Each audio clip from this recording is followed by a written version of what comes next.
How you doing, YouTube? This is Will from Will Development, and this is my second parter of my 4-part series on favorite bodybuilders from certain eras. Now, if you recall last time, which if you didn't, I'll have a link to that video down below in the description box, so go ahead and click that if you didn't see the first one, and you'll understand why I say if you recall. I named Arnold Schwarzenegger the winner from round 1 for that era. You need to know why? Click that video down below. I'm not explaining it here again. Now, this era, I will admit, is probably my worst era to talk about, simply because I wasn't into bodybuilding at this time. And it was the time of kings. You had Dorian Yates step in, and he won, I believe, 6 in a row. Then you had Ronnie Coleman right after him, not right after, but around the same time, till 2005, 2007-ish. For like 8 or 9 wins. You just had streaks for these bike guys. And what sucks about that is when you're trying to go back and watch history of something like that, it's really hard when there's not like a pumping iron for that generation of bodybuilders. It's hard to find out other honorable mentions of that era. And honestly, it is very challenging for me. That's why I made that era so large. 1982, 84-ish to 2005 to 7-ish. Because that's how big of a stretch I need, because it just is. Because honestly, Ronnie Coleman is not my favorite bodybuilder from that time. Neither is Dorian Yates. Both very incredible guys. But if you recall from the last time, I said somebody gets to get mentioned twice, because I promised I would mention some other bodybuilders from that time. Guys like Lou Ferrigno, who came back in the 80s even better than he was back in the 70s. When he was 23 when he competed in 1975. Came back in the 80s and is in his 30s. He's had 10 more years of training, you know what I mean? Looked phenomenal compared to the original Louis. Phenomenal. Just 10 times better. More cut, more mature. His muscles look more mature, you know what I mean? So I'll be honest, I feel like shit. I probably should just do some damn research on this particular era and do an actual thing, but you know what, I can still mention some names. Obviously Dorian Yates, Ronnie Coleman, Lou Ferrigno. I believe Tom Platz was still around at this time. Arnold actually came back during this era and beat somebody, and people didn't like it, but you know, it is what it is.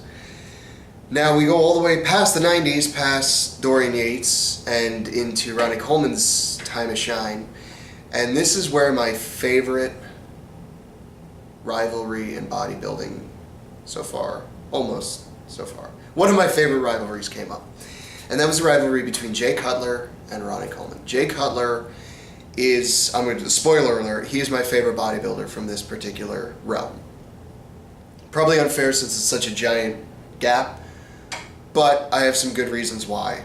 Number one, he's the reason I got into bodybuilding. Do I have a bias? Hell yeah. But he is the reason. You know what happened was I started working out when I was 15. And I started lifting, and I bought a pair of chic gloves, lifting gloves. Well, my mother bought them for me at the time. And in that package, there was a picture of Jay Cutler. And he looked fucking huge and ripped and jacked. And I was so mesmerized, infatuated, whatever you want to call it, you know, in a non-sexual way. Fucking freaks. Maybe a little sexual. And I was so infatuated with it, and I said, I want to fucking do that. I want to know who this guy is. So I looked him up, you know, got on the internet, which wasn't that big of a thing back then, honestly. This was, you know, 2021, 6 years ago. It was 2009-ish.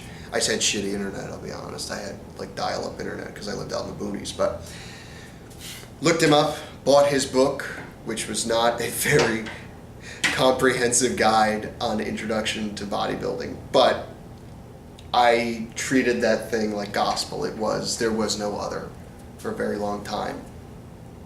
But the reason I love Jay Cutler so much from this era is because he went head to head with Ronnie Coleman for years and never beat him, and then finally beat him. Went on to be a 4-time Mr. Olympia champ, which most guys can't even get to 1. So he gets 4 non-consecutive, which makes him of only 3 people, I believe 3 people. I know Franco Columbu did it, and I know he did it, and I think there's one more guy who ever did it. To lose 1 year, come back the next year and win. Only a few people have ever done that in history. And this is where things get munchy, or grungy, I guess is a better word, because Jay actually, there was controversy with one of his wins. I believe it was the 2008 or 7 one. He actually got the title taken from him because they said he had banned diuretics in his piss test, and he ended up suing and winning and getting his title back. Now, people argue back and forth, they just did it because they didn't want to stir up another steroid and bodybuilding controversy, that sort of thing. Doesn't matter, he's still my favorite. I also love his story, where he came from the fact that he turned pro at 18, which not a lot of guys do. In his time, not a lot of guys did it. He has the photo that shocked the bodybuilding world. You know, he invented the quad stomp, which, if you don't know what the quad stomp is, let me see if I can, let me back up the camera here, and I'll show you what the quad stomp is. The quad stomp was basically when guys would do their quads, you know, they would always flex either like that or like that. He put his foot like that and stomped it into the ground, and then did a most muscular over it. So that's the quad stomp.